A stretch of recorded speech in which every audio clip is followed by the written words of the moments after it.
하나님께서 오늘 우리에게 주신 말씀은 마태복음 16장입니다.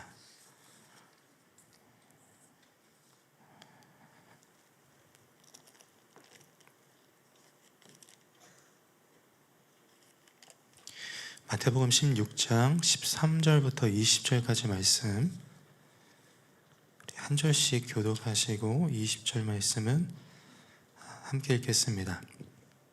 13절 제가 먼저 읽겠습니다. 예수께서 빌립보 가이사랴 지방에 이르러 제자들에게 물어 이르시되 사람들이 인자를 누구라 하느냐.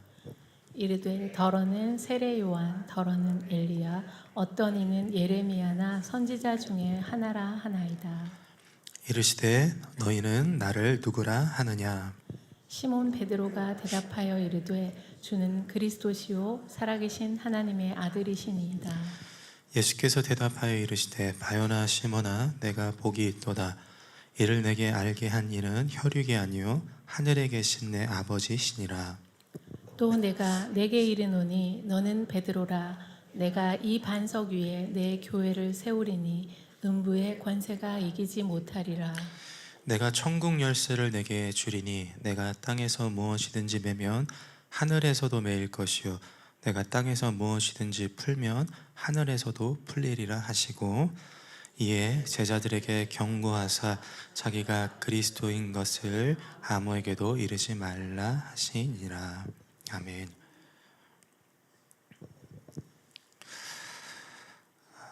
사람의 언어는 언제 어디서 누구에게 어떤 맥락에서 전해졌는지에 따라 그 의미가 달라집니다. 이를 이제 언어학에서는 화용론이라고 하는데요. 예를 들어서 언젠가 제가 아내에게 근사한 저녁을 이렇게 차려준 적이 있는데 아내가 그걸 보더니 멋있다, 잘생겼다 이렇게 하더라고요. 여기서 잘생겼다는 말은 말 그대로 호감이 있다. 좀 부끄럽네요, 이런 얘기하니까. 뭐 그런 뜻이죠. 또 같은 말이 이제 다른 맥락에서 어떻게 사용되냐면 학생 수련회에서 제가 이제 쪽잠을 자고 그리고 이제 얼굴이 부은 채로 일어났더니 학생들이 전사님 잘생겼어 이러더라고요. 무슨 말입니까? 얼굴이 망가졌다는 뜻이죠.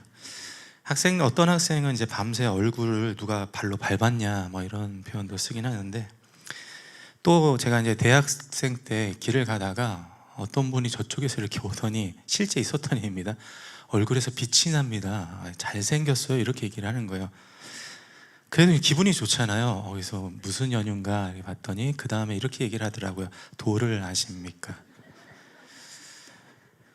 제가 이런 배경 때문인지 누군가 저에게 이제 아주 가끔 잘생겼어요 이렇게 하면 기분이 좋은 게 아니라 이분 무슨 꿍꿍이지? 저는 이렇게 생각을 하거든요.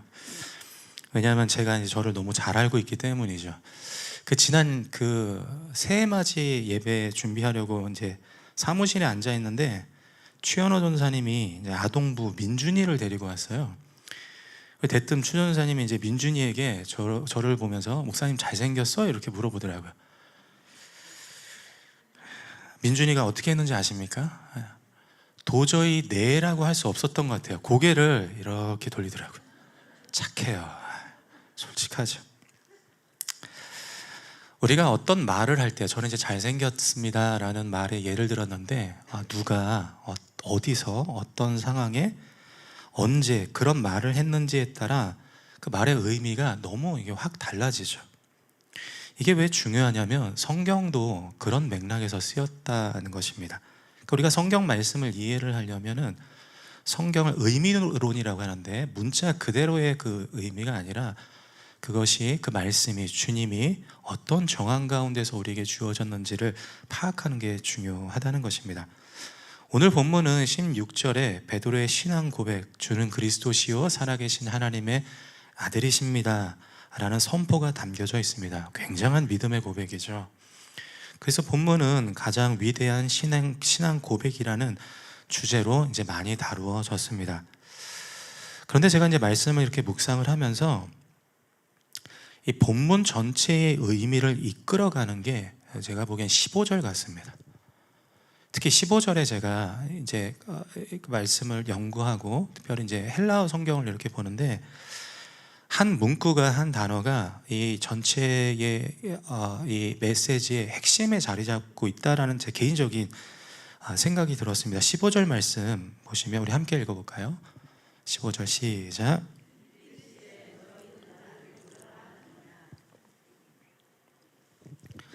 우리말 성경에는 그냥 예수님이 너희는 나를 누구라 하느냐고 하신 것처럼 되어 있는데 헬라어 성경에 보면은 너희는 나를 누구라 하느냐 앞에 접속사 벗이 붙어 있습니다.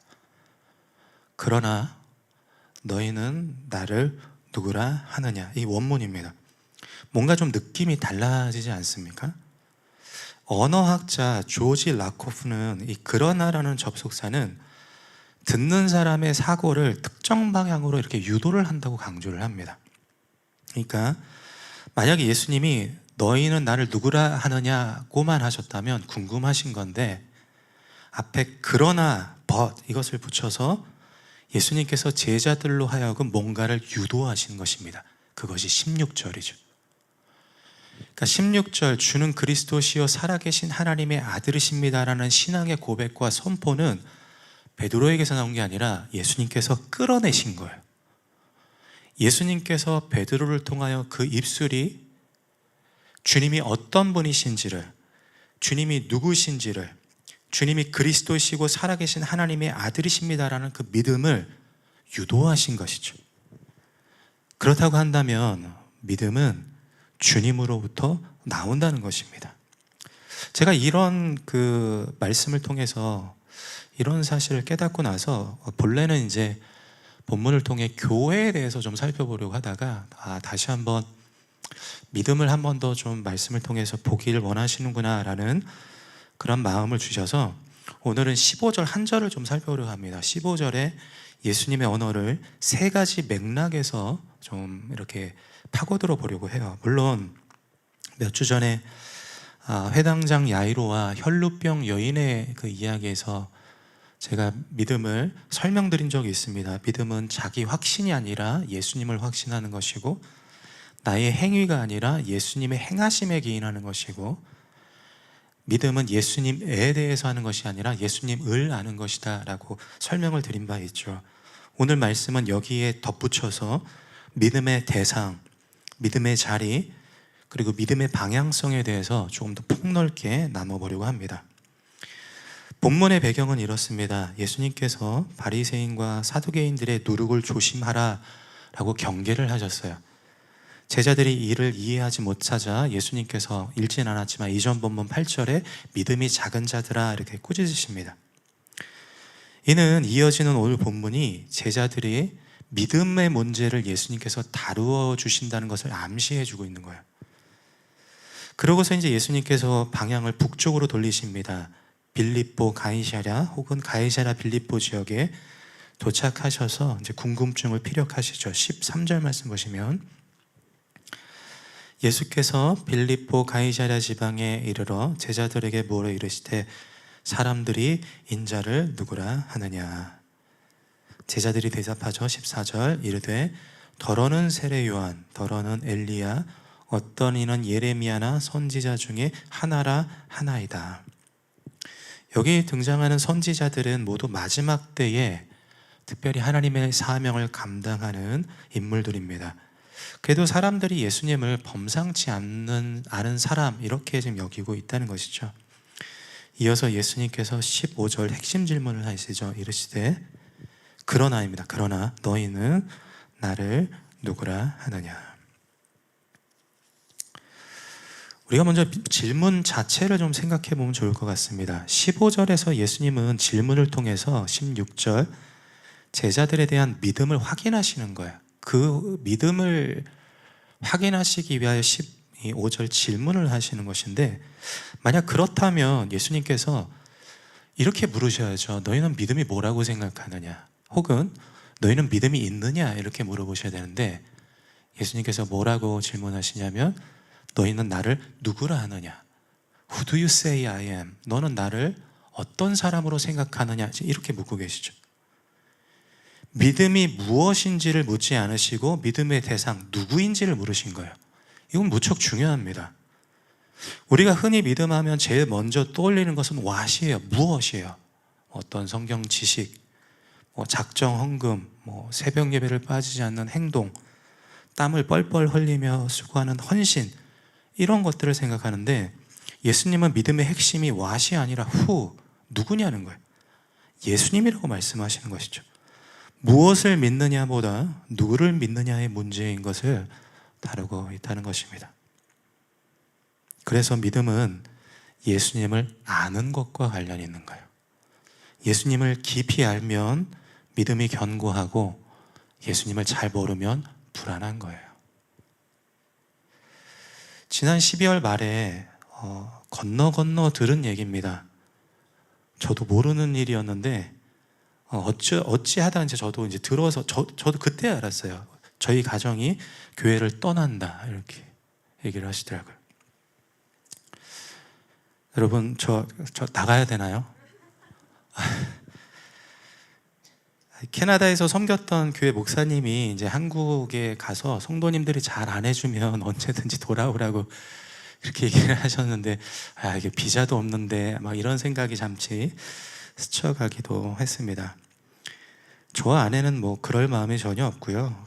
원래 하나님의 부르심이라고 확신하면 소명을 정말 번복하지 않습니다. 이전 교회 이제 캐나다에서도 한 교회를 8년을 섬겼고 또 한 교회를 7년을 이렇게 있었습니다. 온누리 교회도 마찬가지죠. 자세히 설명드릴 수는 없지만 본래 이제 제가 청년부 사역지, 전임 사역지로 이제 가려고 했는데 성인 목회에 대한 마음이 저는 없었거든요. 근데 하나님께서 온누리 비전 교회로 저희 가정을 초청해 주셨습니다. 하나님의 뜻이 있다는 거죠. 저한테는 간증입니다. 그런데 제가 어디를 가겠습니까? 저는 교회가 좋거든요. 지난 반년가량 이렇게 섬기면서 제가 이런 성도님들을 또 만날 수 있을까 싶을 정도로 정말 때로는 이렇게 존경스럽기도 하고 때로는 너무 귀하다, 그런 마음이 저한테 많이 있습니다. 그래서 저는 부목사니까 제가 부목사로서의 역할을 따라 담임 목사님 오시면 잘 보필해드리면서 오래오래 우리 성도님들 함께 이렇게 사역하고 교제하고 섬겨드리고 싶다라는 마음이 저 안에 있습니다. 그렇게 이제 지난 몇 주 지나오면서 이제 들었던 생각이 뭐냐면, 이런 오해가 서로가 잘 몰라서 그런 거잖아요. 내가 성도님들을 잘 모르고 성도님들도 저를 잘 모르시는구나, 그런 생각이 들었어요. 어쩌면 걱정하는 분들도 계셨을 것 같고 또 혼란스러운 분들도 아마 계시지 않았을까 하는 생각을 하게 되었습니다. 그러니까 서로를 잘 알면 흔들림이 없는데 잘 모르니까 이게 불안한 거예요. 우리가 세상을 살면서 여기저기 불어오는 광풍에 휘청휘청하는 것은 내 주변에 몰아치는 문제의 소용돌이 때문이 아니라 예수님을 몰라서 그런 거예요. 예수님이 내게 어떤 분이신지 내가 확신이 없는 거예요. 그분이 나를 어떻게 다루시고, 그분이 나를 어떻게 여겨주시고, 그분이 나를 어떻게 이끌어 가시는지를 내가 모르는 거예요. 그래서 오늘 주님은 우리에게 묻고 계시죠. 너는 나를 누구라 하느냐? 예수님이 어떤 분이십니까? 이 11절 읽진 않았지만 우리를 위해 죽음까지도 감내하신 그리스도시라는 거예요. 우리가 왜 하염없이 눈물을 흘립니까? 모든 얼굴에서 눈물을 씻어주시는 주님이 계신데 말이죠. 버거운 삶의 무게에 왜 우리가 짓눌려 살아갑니까? 수고하고 무거운 짐을 다 내게로 가져오라고 말씀하시는 주님이 계시는데, 실패와 좌절로 한 발자국도 그 앞으로 내딛지 못하는 이유가 무엇입니까? 독수리 날개치며 올라가는 새 힘을 주시는 주님을 모르기 때문이죠. 우울과 불안이 엄습하며 우리가 힘들어할 때 두려워하지 말라, 내가 너와 함께함이라고 말씀하시며 그 의로운 오른손으로 붙드는 주님이 우리 가운데 계시다는 것입니다. 예수님은 그리스도, 우리를 모든 절망에서 구원하여 주시는 하나님이십니다. 그러므로 예수님을 더 깊이 알고 경험하십시오. 베드로후서 3장 18절 이렇게 말씀합니다. 오직 우리 주 곧 구주 예수 그리스도의 은혜와 그를 아는 지식에서 자라가라. 영광이 이제와 영원한 날까지 그에게 있을지어다. 아멘. 두 번째 주목해보고 싶은 것은 장소입니다. 오늘 예수님께서 이 질문을 어디에서 하시느냐가 또 우리에게 중요한 의미를 가져다 줍니다. 13절에 보면 예수께서 빌립보 가이사랴 빌립보라고 말씀하죠. 이곳은 이스라엘 북쪽 경계선입니다. 갈릴리로부터 40km 위로 올라간 헬몬산 기슭에 자리한 도시예요. 근데 이름이 범상치 않죠. 당시 이 황제의 이름인 율리어스 카이사르라는 이름하고 또 분봉왕이었던 헤롯 빌립의 이름을 붙인 거예요. 카이사르 필립입니다. 가이사라 빌립보 이렇게 우리말에 붙인 것이죠. 황제의 이름이 붙은 도시인이 얼마나 아름답고 웅장하겠습니까? 일전에 이제 성지순례를 간 적이 있는데 암벽에다가 이렇게 구멍을 파서 거기다 이제 신전을 이렇게 지어놓고 그 앞에는 이렇게 물이 흐르고 숲이 우거지고 절경입니다. 굉장히 아름다운, 지금 봐도 그런 도시였을 것 같다라는 짐작이 듭니다. 무엇보다 이곳은 아우구스투스 황제를 숭배하는 신전이 있었습니다. 당시 로마 황제는 신이죠. 그가 법이고 그가 곧 기준입니다. 황제의 위용이 압도하는 곳에서 예수님께서 질문하시는 거예요. 너희는 나를 누구라 하느냐? 이는 장소에 따라 예수님의 의중이 잘 달라질 수 있다는 것을 암시해줘요. 만약 예수님께서 성경 말씀을 선포하신 후 회당에서 물으셨다면, 만약 예수님께서 풍랑을 잠잠케 하신 배 안에서나 혹은 오병이어 기적을 일으키신 들판에서 너희는 나를 누구라 하느냐 라고 물으시면 누구든 예수님의 그 위대하심을 고백할 수 있지 않겠습니까? 근데 예수님이 어디서 물으십니까? 가이사랴 빌립보예요.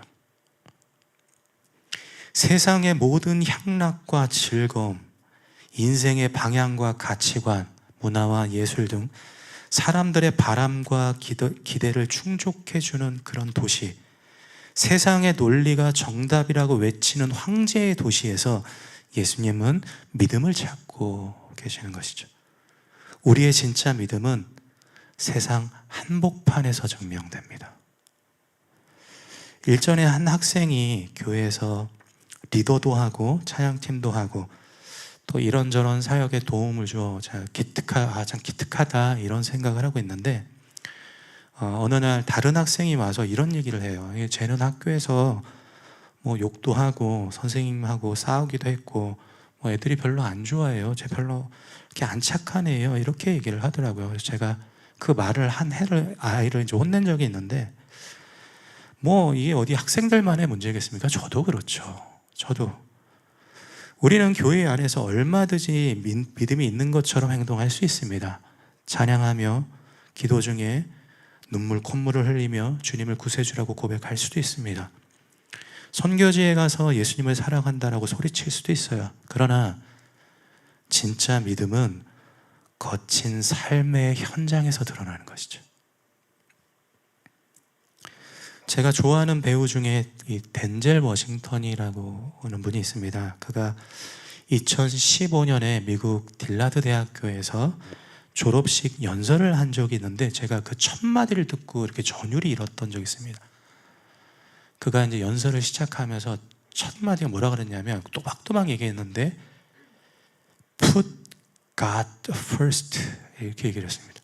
하나님을 최우선으로 두십시오. 이렇게 얘기를 한 거예요. 그 학생들 졸업하는 자리에서 제가 그걸 보면서 이게 세상에서 믿음으로 살아가는 사람의 선포고 그리스도인의 모습이고 하나님의 사람이구나라는 그런 생각을 제가 한 적이 있거든요. 우리의 믿음은요 세상에서 드러납니다. 열심히 수고하는 일터에서 또 우리의 가정에서 그리스도를 나타낼 때에, 우리가 믿음을 증명할 때 그것이 우리의 믿음의 본 모습이다 라고 말씀하는 것이죠. 자녀들이 엄마 아빠는 교회에서나 집에서나 나한테 따뜻하게 대해줘, 그게 믿음이라는 거예요. 목회자가 강단에서 전하는 언어의 온도가 가족들과의 대화에서도 체감되어질 때 그게 믿음이라는 거죠. 일전에 그 새벽 예배 때 잠깐 언급한 적이 있는데, 그 어떤 사모님이 이런 말을 했습니다. 남편 목사님이 이제 강대성에만 서면 그렇게 이제 인자하고 온화한 말투로 뭐 설교를 하는데 집에서는 다르다는 거예요. 그래서 사모님이 이렇게 했으면 좋겠다고 하시는 말이, 강대상 좀 안방에다 갖다 놨으면 좋겠다, 뭐 그런 얘기를 하더라고요. 다르다는 거죠. 예. 또 교회에서 직분자로서의 믿음이 그대로 직장에서 상사로서 자비를 베푸는 인자함으로 보여져야 되지 않겠습니까? 믿음은 치열한 세상의 항복판에서 확인되는 것입니다. 예수님은 가이사랴 빌립보에서 모르시죠? 너희는 나를 누구라 하느냐. 세 번째는 오늘 15절 말씀을 시기적으로 좀 보면 좋을 것 같습니다. 언제 예수님께서 이 말씀을 하셨느냐 하는 것입니다. 마태복음을 크게 둘로 나누면 1장부터 6장 12절까지 예수님께서 갈릴리를 중심으로 하신 사역, 말씀, 치유, 또 어떤 기적, 이런 사역을 중점적으로 하셨죠. 그리고 오늘 본문 이 6장 13절부터 28장까지는 예수님이 예루살렘으로 향하여 이 땅에 오신 목적, 하나님의 사명을 성취하러 나가십니다. 그래서 마태복음을 연구하는 학자들은 오늘 본문이 이 전환점이라고 얘기를 하거든요. 그 중에서도 예수님께서 너희는 나를 누구라 하느냐라는 이 질문이 결정적입니다. 그러니까 예수님의 그 사역의 전환점이 오늘 본문의 15절의 질문을 통해서 나뉜다는 거예요. 여기서 예수님이 사역 초기나 혹은 여러 이 기적을 일으키신 후가 아니라 이제 궁극적인 사역으로 나아가시기 직전에 이 질문을 하셨다는 것을 눈여겨볼 필요가 있다는 것입니다. 예수님이 하신 이 질문이 무엇을 말하냐면 16절에 제자들의 믿음을 일으키고 있기 때문에 예수님의 사역하시는 방향, 이 십자가로 향하시는 그 방향을 따라 제자들의 믿음이 향하는 곳이다, 이렇게 지금 얘기를 하고 있는 거예요. 읽지는 않았지만 마태복음 16장 21절에 보면은 예수님께서 이후의 방향을 이렇게 설정을 하십니다. 이때로부터 예수 그리스도께서 자기가 예루살렘에 올라가 장로들과 대제사장들과 서기관들에게 많은 고난을 받고 죽임을 당하고 제3일에 살아나야 할 것을 제자들에게 비로소 나타내시니, 예수님께서 처음 말씀하신 것이거든요. 십자가의 죽음을. 예수님께서 너희는 나를 누구라 하느냐라는 이 질문을 통해서 제자들의 믿음을 확인하신 후에 이제 십자가로 갈 거야 라고 말씀하시는 거예요. 근데 예수님 혼자 가시는 게 아니죠. 뒤에 24절에 보면은 이에 예수께서 제자들에게 이르시되 누구든지 나를 따라오려거든 자기를 부인하고 자기 십자가를 지고 나를 따를 것이니라고 말씀하십니다. 즉 무엇이냐면 예수님은 제자들의 믿음을 십자가로 향하게 하시는 거예요. 우리의 믿음이 나아가는 곳은 반드시 십자가의 은혜가 나타나야 합니다. 우리 믿음이 향하는 그곳은요, 십자가라는 거예요. 십자가의 은혜이고 십자가의 희생이고 십자가의 용서고 십자가의 화합이고 십자가의 사랑이고 십자가의 은혜가 나타나야 그것이 우리의 본 믿음이다 라고 말씀을 하는 것이죠. 우리는 간혹 믿음이 말과 행동하면 그만이라고 생각하는 경향이 있어요. 그래서 내가 옳은 말을 하고 성경적인 행동을 하면 그런 모습이 어떤 파장을 일으키든지 상관없이 나는 옳다라고 얘기를 합니다. 근데 성경에서 예수님께서 말씀하시는 믿음은요, 열매예요. 열매는 영향력입니다. 그러니까 내가 하나님 보시기에 옳은 행동을 했다라고 하면 그 옳은 행동이 떨어진 자리에 사람들이 화목해야 되는 거예요. 그게 믿음이라는 거죠. 내가 하는 말이 옳기 위해서는 아무리 내가 성경적으로 옳은 말을 한다 할지라도 그 말이 떨어진 자리에 불협이 일어나고 누군가가 상처받고 누군가가 힘들어하고 실족한다면 그건 믿음이 아니라는 거예요.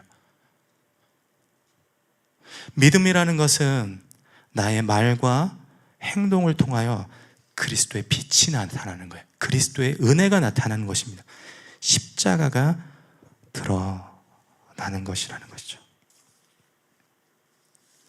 저는 이 사실을 알고 나서 지난 교회에 이제 부목사로 부임을 하면서 제가 이제 하나님께 간곡히 요청하며 기도했던 제목이 있습니다. 제가 이제 이렇게 기도를 했거든요. 주님, 제가 교회를 나올 때 한 분도 저 때문에 상처받는 분이 없기를, 모든 분들과 웃으며 사이좋게 인사하고 나올 수 있도록 도와주세요. 제가 왜 이렇게 기도했겠습니까? 저라고 뭐 안 맞는 사람들이 없겠습니까? 뭐 예민하잖아요. 막 이것저것 별거 아닌 거에 막 신경을 곤두세우기, 그게 저의 모습인데, 진리를 아는 거예요. 믿음이 뭔지를 아는 거예요. 믿음은 저를 통해, 하나님께서 저를 통하여, 주님께서 저를 통해 믿음을 드러나게 하시는 것은 사람들이 화목하게 하는 거거든요. 사람들이 복을 받게 하는 거거든요. 그 사람들이 행복하게 하는 것을 제가 알기 때문에 저는 이런 기도를 제가 지난 교회를 섬기면서 7년 내내 했습니다. 그리고 모든 성도님들하고 웃으면서 감사하면서 축복해 주면서 언제든지 다시 오라고 함께 그렇게 격려하면서 교회를 나오게 되었거든요. 저는 온누리 비전교회에 들어올 때도 동일한 마음을 품고 기도했습니다. 아니, 지금도 기도를 하고 있죠. 저는 잘 모르겠어요. 그저 저한테는요, 여러분 모두가 소중하거든요. 여러분 모두가 귀하거든요. 저는 여러분이 서로에게 마음 안 다쳤으면 좋겠어요. 우리 모두는 믿음의 사람들입니다. 우리는 예수님이 불러주셔서 모인 거예요. 그러니 우리는 어느 자리에서든지 십자가의 빛을 나타내야 하지 않겠습니까? 여러분이 스스로 희생하고 있다면, 여러분이 그리스도의 용서를 베풀고 있다면, 여러분이 스스로를 낮춰 화합에 힘쓰고 있다면, 여러분을 통해 하나님의 소망이 그 자리 가운데 이루어지고 있다면 그것이 믿음이지 않겠습니까? 저는 확신하는 거예요. 저부터가, 그리고 우리부터가 정말 여기저기서 불어오는 광풍 가운데 오직 예수 그리스도께 시선을 고정하고 다 우리의 그 마음을 흔드는 거예요. 뭐 누가 뭐라 했더라, 그거 아닙니다. 믿음을 흔드는 겁니다. 우리가 바라봐야 할 거는, 우리가 귀를 기울여야 할 거는 주님의 말씀과 주님밖에 없는 거예요. 그분을 바라보는 거예요. 그렇게 우리의 시선을 고정하고 믿음으로 버텨 이겨낸다면 하나님은 더 크고 놀라운 부흥과 은혜를 이 교회 가운데 부어주실 줄 믿습니다. 바울은 디모데후서 4장 17절에 이런 고백을 하거든요.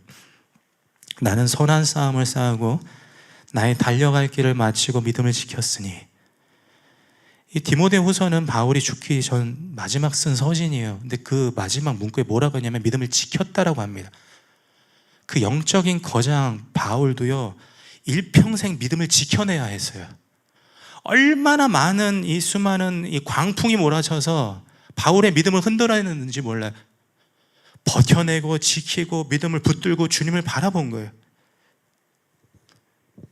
우리도 우리랑 다르지 않다는 것입니다. 그가 그렇게 믿음의 완주, 이 경주를 완주할 수 있었던 것은 그가 실족하고 낙담할 상황이 없었기 때문이 아니라 그런 상황 가운데서도 주님의 말씀을 듣고 주님의 위로를 경험하고 주님께서 함께 하신다라는 그 놀라운 체험이 있었기 때문이죠. 사도행전 18장 9절입니다.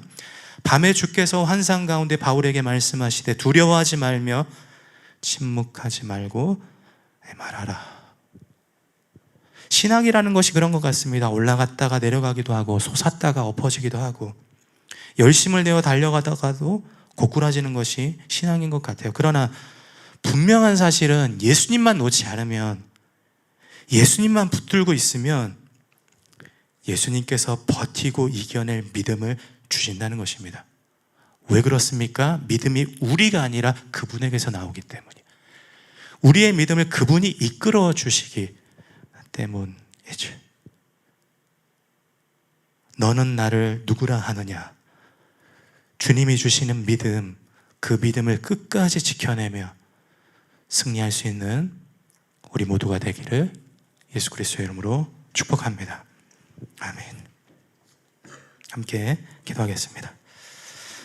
하나님 감사합니다. 오늘 주시는 이 말씀을 통하여 우리의 믿음을 점검해 보게 됩니다.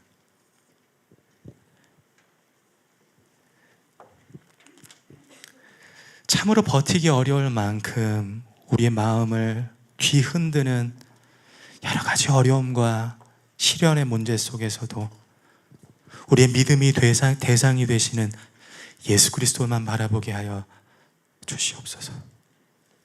그리스도로 말미암아 우리의 믿음이 견고하여져서 그리스도께서 주시는 그 믿음으로 말미암아 우리가 어디에서든지 예수 그리스도의 그 놀라우심을, 주는 그리스도시요 살아계신 하나님의 아들이십니다라는 놀라운 믿음의 선포를 할 수 있도록 우리를 이끌어 주시고, 어디서든지 하나님의 살아계심이 우리의 삶 가운데 경험되어져서 우리의 믿음이, 주님을 향한 그 믿음이 더욱더 견고해질 수 있도록 주님 우리를 축복하여 주시옵소서. 예수님의 이름으로 기도합니다. 아멘.